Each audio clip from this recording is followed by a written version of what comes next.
দখলদার ইসরায়েলি বাহিনী এবং ফিলিস্তিন পুরোদমে যুদ্ধ চলছে। জানিয়ে দেব হাতে থাকা সর্বশেষ আপডেট আন্তর্জাতিক সংবাদ। প্রথমে সংবাদ শিরোনাম। আগামীকাল রান অফ নির্বাচনী জ্বরে কাঁপছে ইরান, কে হবেন প্রেসিডেন্ট। এরপর জানিয়ে দিব রাখাইনে জান্তার শেষ ঘাঁটিও ঘিরে ফেলেছে আরাকান আর্মি। এদিকে যে কারণে আজারবাইজানে না গিয়ে জার্মানিতে যাচ্ছেন এরদোগান।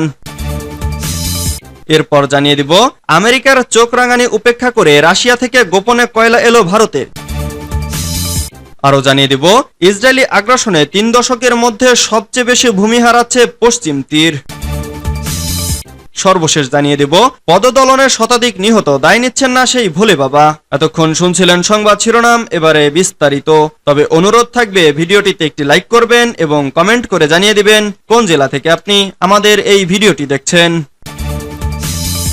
আগামীকাল রান অফে নির্বাচনী জ্বরে কাঁপছে ইরান, কে হবেন প্রেসিডেন্ট। ইসলামী প্রজাতন্ত্র ইরানের প্রেসিডেন্ট নির্বাচনের দ্বিতীয় দফায় ভোট গ্রহণ আগামীকাল শুক্রবার অনুষ্ঠিত হবে। এরই মধ্যে সপ্তাহব্যাপী প্রচারণা শেষ হয়েছে। গত 28 জুন প্রেসিডেন্ট নির্বাচনের প্রথম পর্যায়ের ভোট গ্রহণ অনুষ্ঠিত হয়েছে। এতে কোনো প্রার্থী শতকরা 50 ভাগের বেশি ভোট না পাওয়ায় নির্বাচন দ্বিতীয় দফায় গড়ায়। 28 জনের নির্বাচনে 4 প্রার্থী ছিলেন, কিন্তু নির্বাচন রান অফে গড়ানোর কারণে এখন প্রধান 2 প্রার্থী সাইদ জলিলি এবং মাসুদ পেজেশকিয়ানের মধ্যে প্রতিদ্বন্দ্বিতা হবে।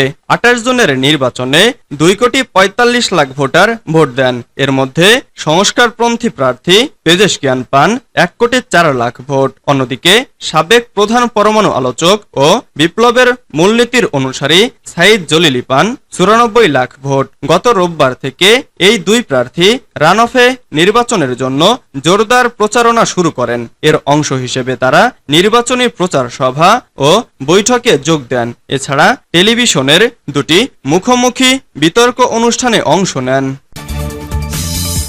রাখাইনে জান্তার শেষ ঘাঁটিও ঘিরে ফেলেছে আরাকান আর্মি। মিয়ানমারের আরাকান রাজ্যের মংডু উত্তর ও দক্ষিণে সীমান্তরক্ষী পুলিশ ঘাঁটিসহ সব সামরিক অবস্থান দখল করে নিয়েছে আরাকান আর্মি।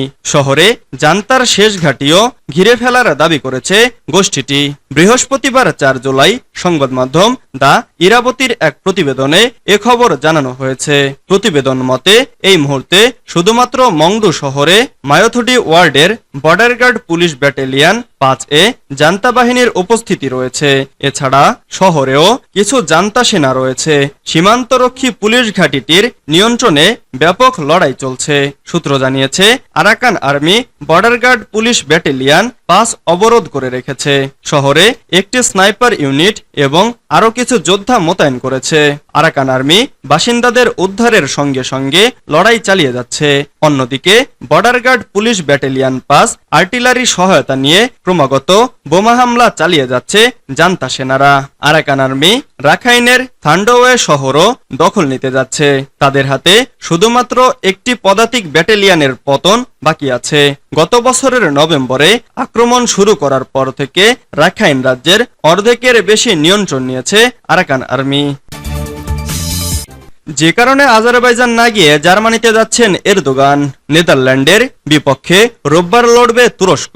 ইউরো 2024-এর কোয়ার্টার ফাইনালে সেই ম্যাচ দেখতে শনিবার জার্মানি যাচ্ছেন তুরস্কের প্রেসিডেন্ট রিসেপ তাইপ এরদোগান। খবর ডেইলি সাবার। আজারবাইজানের সুসায় তুর্কি রাষ্ট্রপ্রধানের আনুষ্ঠানিক শীর্ষ সম্মেলনে যোগ দেওয়ার কথা থাকলেও এরদোগান তার অংশগ্রহণ বাতিল করার সিদ্ধান্ত নিয়েছেন। সেখানে তার স্থলাভিষিক্ত হবেন ডেপুটি প্রেসিডেন্ট সেভেদেট ইলমাজ। জার্মানিতে ফুটবল ম্যাচ শেষে এরদোগান 9 থেকে 11 জুলাই ওয়াশিংটনে অনুষ্ঠেয় ন্যাটো নেতাদের শীর্ষ সম্মেলনে যোগ দিতে যুক্তরাষ্ট্রে যাবেন। ফুটবল প্রেমী প্রেসিডেন্ট এরদোগান শুরু থেকেই ক্রিসেন্ট স্টার্সের ইউরো 2024 যাত্রা নিবিড়ভাবে পর্যবেক্ষণ করছেন। তুর্কি এই নেতা ব্যক্তিগতভাবে প্রতিটি ম্যাচের পরে দলকে ফোন করছেন, অনুপ্রেরণামূলক এবং অভিনন্দন বার্তা দিচ্ছেন। আমেরিকার চোখ রাঙানি উপেক্ষা করে রাশিয়া থেকে গোপনে কয়লা এলো ভারতে। ইসরায়েল যুদ্ধের কারণে বিশ্বের একটা বড় অংশের সামনে কোণঠাসা রাশিয়া, কিন্তু তারপরও বিশ্ববাজারে রাশিয়া ব্যবসা বাণিজ্য করে আয় করছে প্রচুর, আর তার অনেকাংশ আসছে বন্ধুরাষ্ট্র ভারত থেকে। মস্কোর সঙ্গে বন্ধুত্বপূর্ণ সম্পর্ক রাখায় আমেরিকার চোখ রাঙানিও দেখতে হয়েছে নয়াদিল্লিকে। তবে তা উপেক্ষা করেই রাশিয়ার দিকে বন্ধুত্বের হাত আরো বাড়িয়ে দিল ভারত। এবার এক প্রকার গোপনেই রাশিয়া থেকে কয়লা এলো ভারতে। জলপথে নয়, ট্রেনে করে রাশিয়া থেকে টন টন কয়লা পৌঁছেছে দেশটিতে। একটা নয়, দুটি ট্রেন ভর্তি কয়লা এসেছে। দিন কয়েক ধরেই আন্তর্জাতিক উত্তর দক্ষিণ ট্রান্সপোর্ট করিডোর নিয়ে আলোচনা চলছে। বিভিন্ন প্রতিবেদন সূত্রে খবর, ওই করিডোর ধরেই কয়লা ভারতে পৌঁছেছে। ওই করিডোরকে মাল্টি ট্রান্সপোর্ট করিডোর বলা হয়, কারণ রেলপথ ছাড়াও সড়ক এবং জলপথ ব্যবহার হয় এই যাত্রাপথে।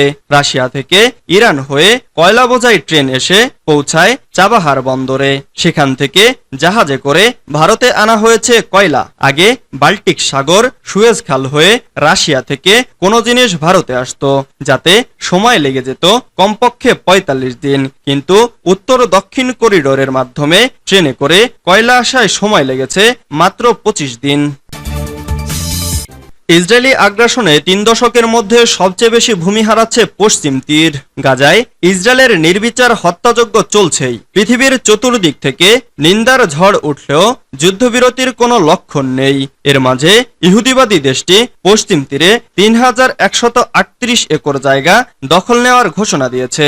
গত ৩ দশকের মধ্যে এটি সর্বোচ্চ পরিমাণে জমি দখলের রেকর্ড। বৃহস্পতিবার এক প্রতিবেদনে এমনটাই জানিয়েছে সিএনএন জানিয়েছে, পশ্চিম তীরে নতুন করে যে পরিমাণ জমি দখল করার ঘোষণা দিয়েছে ইসরায়েল, তা গত ৩ দশকে দখল করা জমির ক্ষেত্রে এটি রেকর্ড। ইসরায়েলের অবৈধ বসতি নজরদারি করা সংস্থা পিস নাউয়ের হিসাব অনুসারে গত ২৫ জুন থেকে পশ্চিম তীরে ইসরায়েল সরকার প্রায় ৩,১৩৮ একর জমি খাসজমি হিসেবে ঘোষণা করেছে, যাতে